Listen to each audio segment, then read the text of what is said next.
放羊很辛苦，好在有了格林的陪伴，牧羊女的生活也并不孤单。可是这天早上，格林却一反常态。干嘛不让我走啊？哎，听话，乖嘛。裤子给我扯破了，还听话嘛？你怎么了你？怎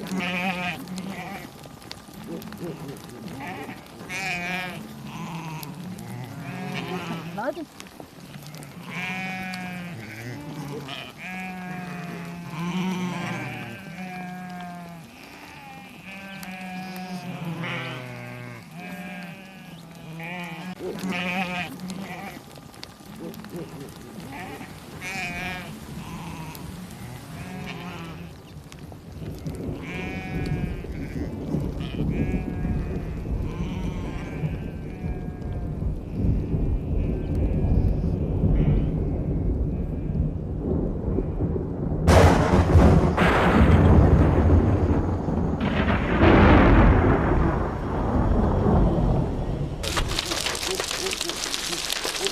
怎么会突然下雹子啊？哎呦，好大的雪珠子！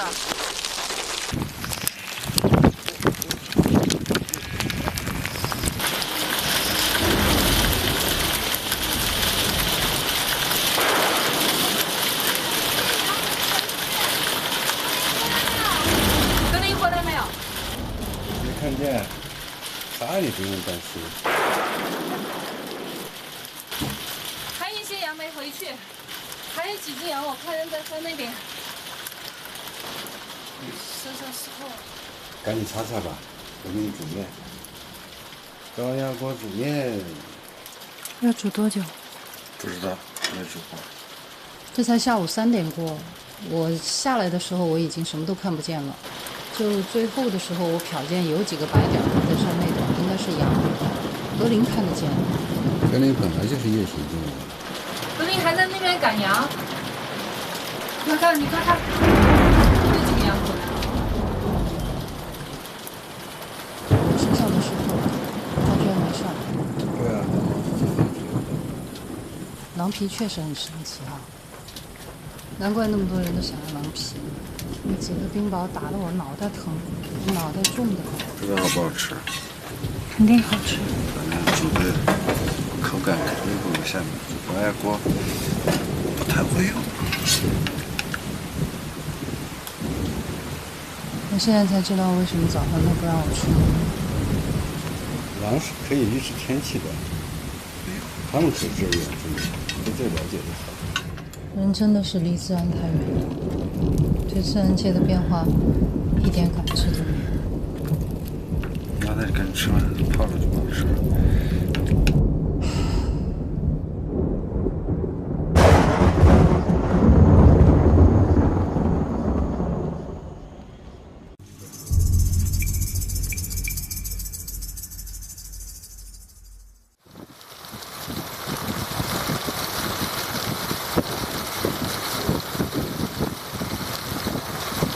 在扎西牧场放羊途中，一场突然袭来的冰雹让唯一患上感冒，他不得不带着格林重新返回獒场养病。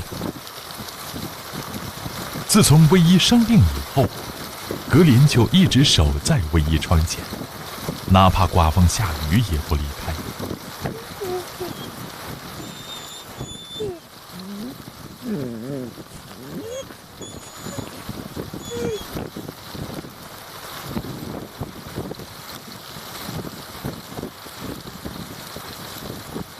他没心思和藏獒们玩闹，也没心思出去捕猎。他似乎在担心，一转身就再也见不到唯一了。我舍不得离开格林，回城看病，一直以为自己能扛过去。然而，几场霜冻之后，气温骤降，唯一的病情越拖越严重，恶化成了高原致死性的疾病——肺水肿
5个月的格林还是个孩子，他不知道该怎么办。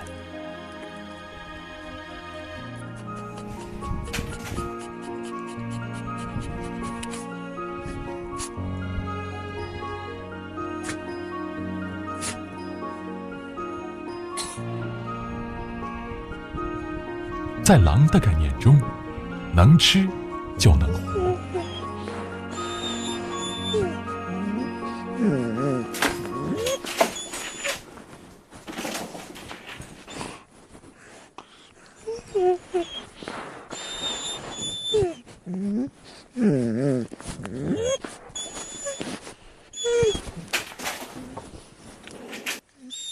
平日里抢食、护食、藏食几乎亡命的小狼，却把自己的救命粮给了唯一。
我下定决心暂别格林，先去成都治病。在小格林模糊的记忆中，收拾行李意味着分离和远行。走字，他是听得懂的；等，他也是明白的。可是这一走，要等多久呢？走吧，我跟嘉欣已经说好了，他帮我们先照顾着，快点啊！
唯一走后不久，若尔盖降下了第一场雪。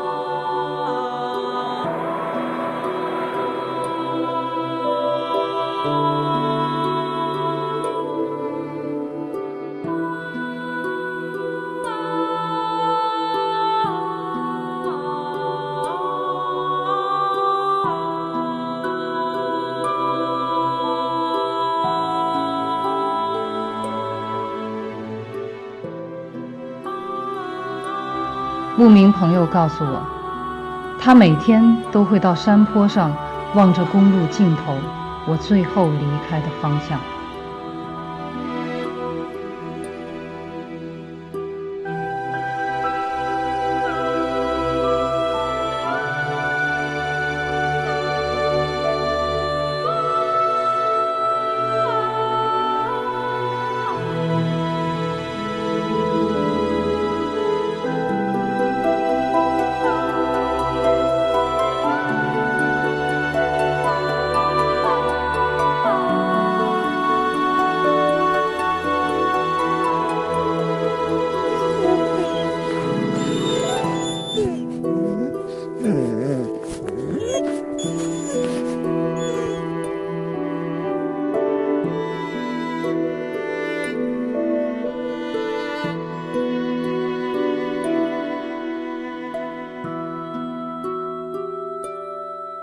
若尔盖已经进入了初冬，这里的冬季长达8个月，缺氧严寒。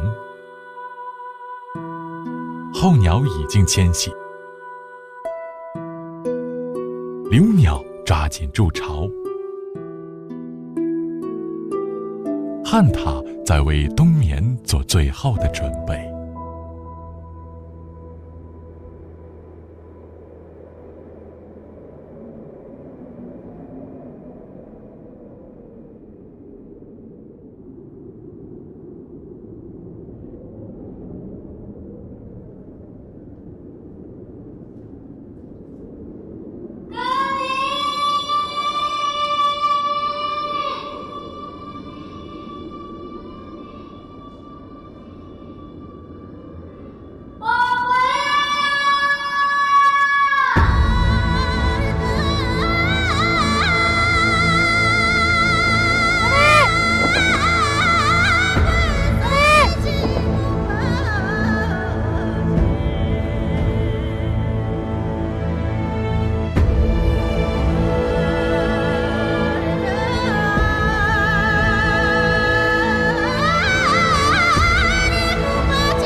对，这儿，我在这儿。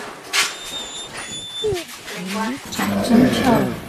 哎呀，其实也得很长大了。哎呀，其实也呀，好久没看到了。他以为我死了。让我看看你牙齿好了。他换了牙了，他换了牙在哪儿？看见没？从小就抢镜头。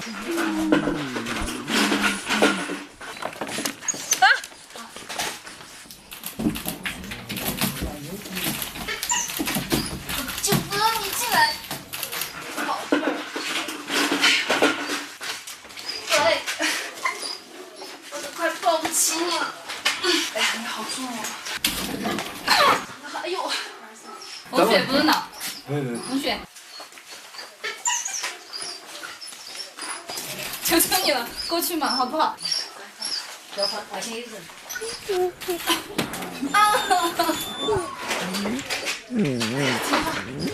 放开，我马上进来。好重啊，死重，特别是他手撑在这儿的时候，你根本过不去。他以为我死了，这么长时间了，他不知道我去了哪儿，没有人能告诉他我去了哪儿，他一定是承受了太多的分离了，害怕再失去，也没有人会告诉他，他的那些藏獒兄弟都去了哪儿。6个，是不是有3个都送走了？最长毛的那个小皇帝那些都不在。卖了，只剩他们3个了。他叫小不点儿，他叫风雪，都散了。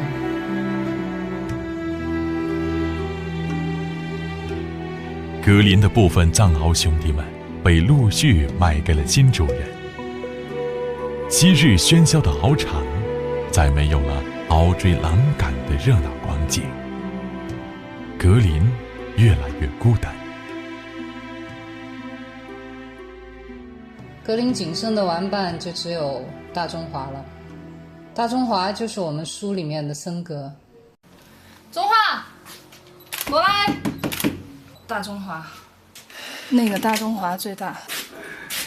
讨厌你！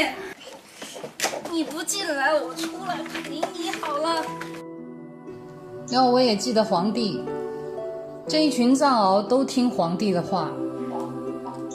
因为我之前听老林说，最早他的这个獒场是在玉树那边，玉树那边地震的时候，那一天，皇帝最先报警，然后把这些幼獒一只一只给救出来的。所以这些幼獒长大了以后，他们都听皇帝的。皇帝也是最早接纳格林的，是个很有灵性的头獒。其实我最怀念的是黑虎，它是一个很沉默的藏獒，它围獒比较低调。但是当格林出事儿的时候，它冲在第一个，腿断了，耳朵也被撕掉了。在玩藏獒的人眼里，它的品相就不好了。它是搭着皇帝半卖半送人的。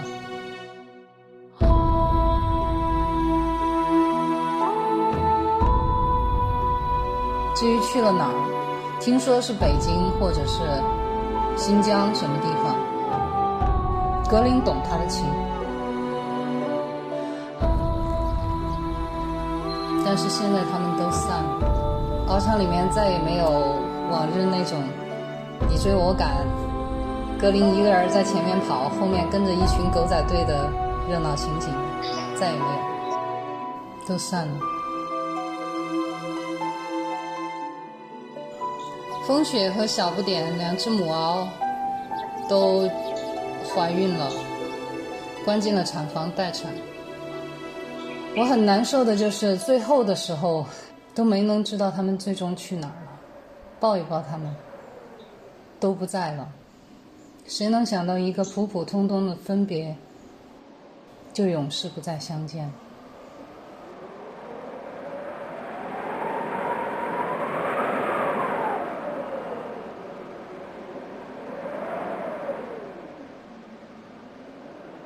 格林已经换上了冬季的战袍，他在鏖战中折断的乳牙也换成了成年的獠牙。他该重温他的捕猎记忆了。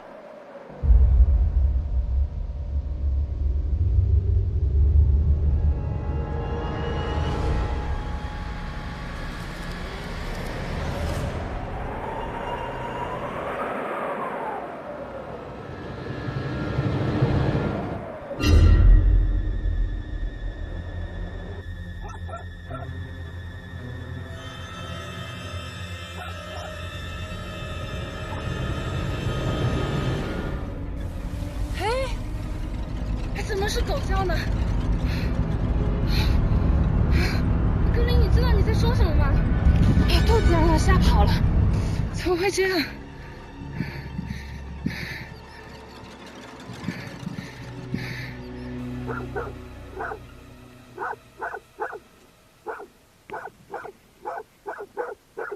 格林，过来。你们不在的时候，你们跟你就是经常勾在一起。格林，过来。听见吗？喊回来了，他有伴儿了，也是好事儿。跟狗学恐怕不是什么好事儿。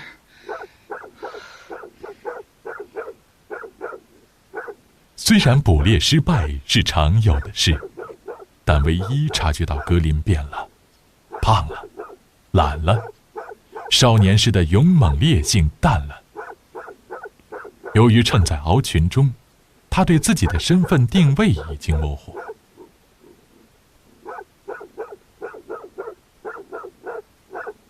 他像丢掉了记忆的孩子，带着狼的本质却想融入狗的世界。环境造就人，环境也造就狼。肉足饭饱的生活让一匹狼家畜化了，唯一恨在不成狼。对狼而言，狩猎是它生存的根本，绝非游戏。最要命的是，格林总想亲近陌生人。格林，过来！这一天，我陪格林外出捕猎，格林，过来！遇见了2个牧民。过来，过来，过来！不去！格林不过去！格林不去！牧民一看有狼跑来，就掏出了狗棒。狗棒是草原上的杀伤性武器。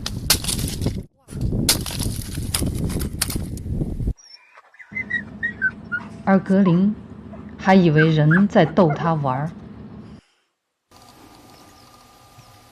好不容易劝走了牧民，我们远走到河湾附近。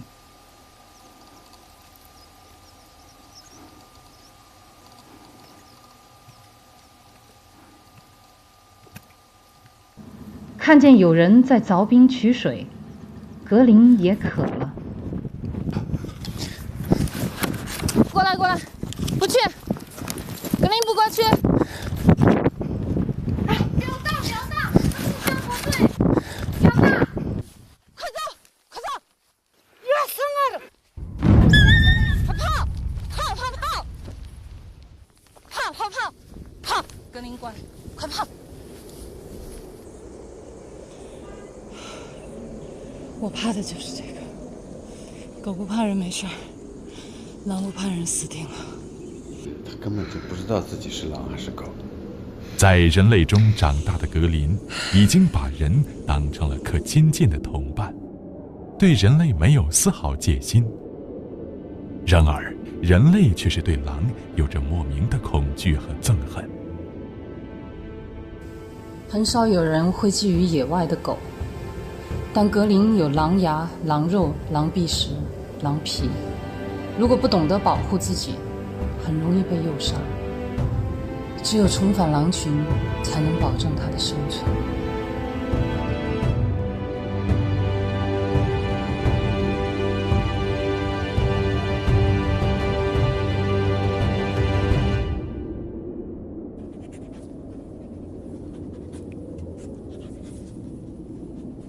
格林不属于獒，不属于狗，更不属于人类。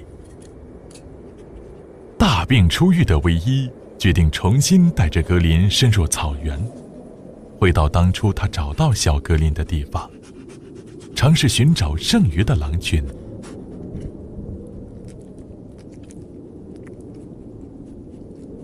临行前，唯一特意领着格林与他的剩余的藏獒兄弟告别。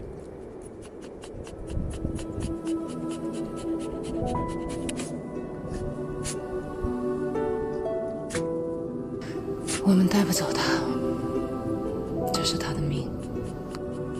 格林，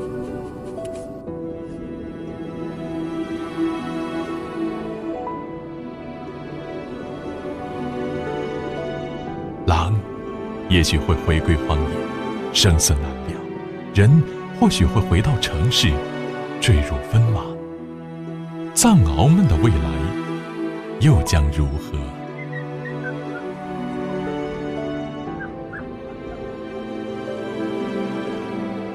人、狼、獒，今天能够同鼻相抵，明天离别将不会再见。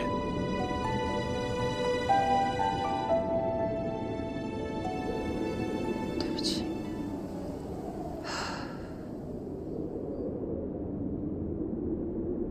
狼和藏獒本来是草原文化中最经典的部分。在原始游牧时代，狼、獒、人相生相克，相依相伴。狼保护草原，獒保护牧民和牛羊。狼和藏獒本是同根生，这对传说中的战神却走向了不同的命运。藏獒的悲剧是被人爱，生产囚禁；狼的悲剧是被人恨，灭种绞杀。人类的恨和爱，都将演化成了一场灾难。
人狼獒终究还是走上了不同的路。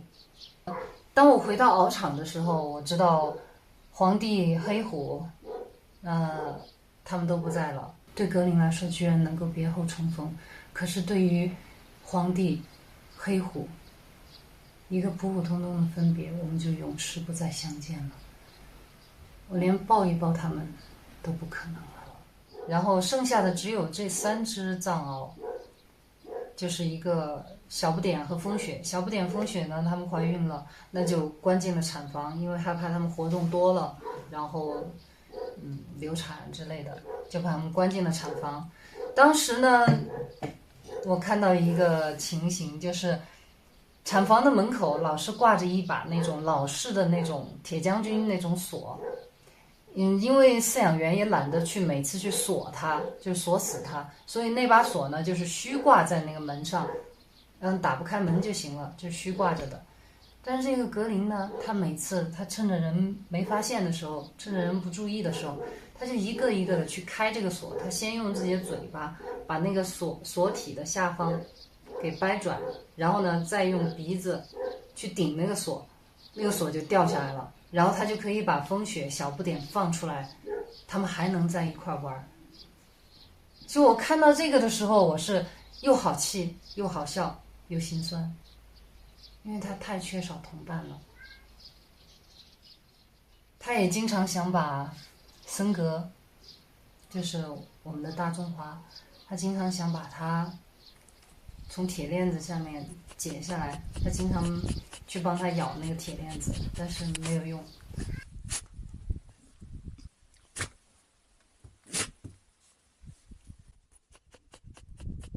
我一直对大中华挺歉意的，因为大中华呢，他是这个群体当中的2当家的，他经常欺负格林，但是呢，其实他是一个非常憨厚，调皮，就是一个憨大个儿吧。他也很淘气，其实骨子里面像一个小孩一样的性格。我记得有一次，我喂这个中华，我当时手里面拿着一个大白兔，然后我想要喂这个中华给他吃，然后我剥掉上面的糖衣，喂给中华的时候，这个中华因为从来他就没见过奶糖，然后不知道这个大白兔奶糖到底是什么，他就嗅，闻到一股奶香，然后他觉得应该是好吃的东西，他也张开了嘴巴等着我把这个糖放进去。然后就在这个时候，格林从旁边穿过来，一口就把这个糖给咬走了，那是我最后一颗糖。然后这下我也没办法，我跟那个中华一摊手，没了。然后中华最后把我手里的那个那个是糯米纸吧，还有糖衣给舔了一舔，舔了一点上面的那个糖的碎渣，发现真的很好吃。于是他这一下更恨格林了，追着追着的咬。但是我那个时候就一直觉得啊，中华我真的我欠你一颗糖，我欠你一个大白兔。直到分开的时候，我都没能给他。从此以后，我们也再没见过了。在书里面，我把这个大白兔写的是巧克力，因为当时考虑到，如果我写大白兔的话，可能好多人会以为它是兔子。为了不多做解释，所以我就写的是巧克力。但是呢，很多很爱狗的人就一下子就非常的担心了。他说啊，狗狗是不能吃巧克力的。然后我当时看到这些留言的时候，我挺感动的。尽管事情已经过去了，他们都还会很关心狗狗不能吃巧克力哦，证明现在爱动物的人、关心动物的人真的是越来越多了。刚刚到草原的时候，我看见格林捕猎，我觉得他很笨，但格林可能那个时候他也觉得我笨笨的。为什么呢？有一天，我当时在那个小屋子里面用长焦拍格林在河湾边上拿那个纱窗网鱼的那个情景的时候，就是有一些这种高的植物老是挡住镜头，它镜头就是花的嘛，我拍不清楚。然后当时我就说的，我要把那几株高的植物给干掉。后来我就拿着一把老菜刀就出来就砍那些植物，结果最后不知道怎么一砍一挥刀把自己的腿给砍了。所以后来我放羊的时候，我的腿都是瘸的。有些人挺不理解的，哎，怎么你走路好像有点跛呢？放羊的时候就是这个原因。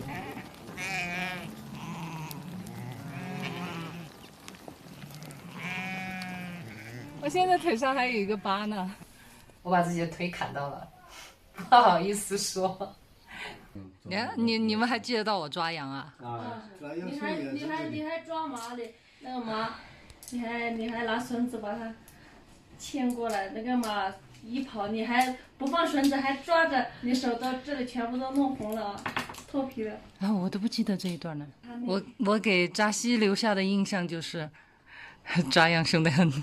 我们的那个羊摆子留2个放的个，后边留2个放的。以前就这样。有100多只吧？就是将近有100多只。放了有1、2个月。肯定有1、2个月。那时候格林还帮着在放着。要不然就是那些药就是弄的时候，因为凶得很嘛。哦，是的。太阳也大得很。对。他抓羊凶得很。因为那个羊太调皮了。我在扎西牧场学会了辨别很多植物，哪些植物我可以吃，哪些蘑菇我可以采来晒干，冬天可以吃。然后呢，我会烧牛粪，我会生火，我懂得在这个草原没有电的地方怎么用太阳能，怎么去接那些线，这些在城市里面我可能都学不到的一些本事，但是我在扎西牧场我都学到了。如果没有扎西牧场的这一段生活的话，我想我今后进入狼山，也许我也是死翘翘的。下一集让我们陪着格林一起寻找狼群吧。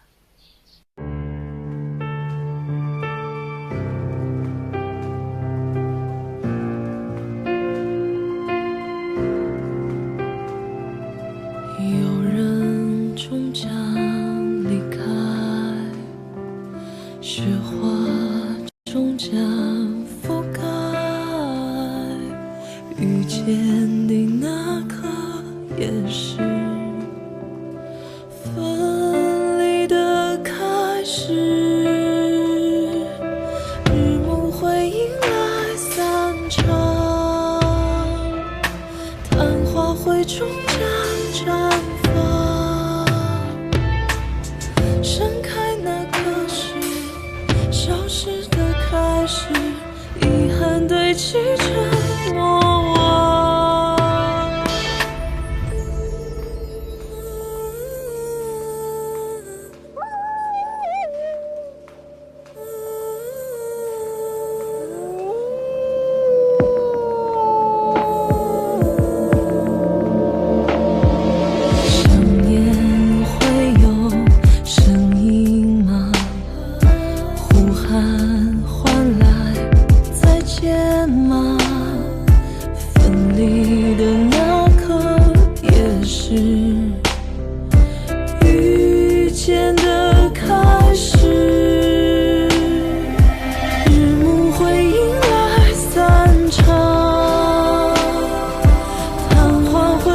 家绽放，消失那刻是重生的开始，重返最初的模样。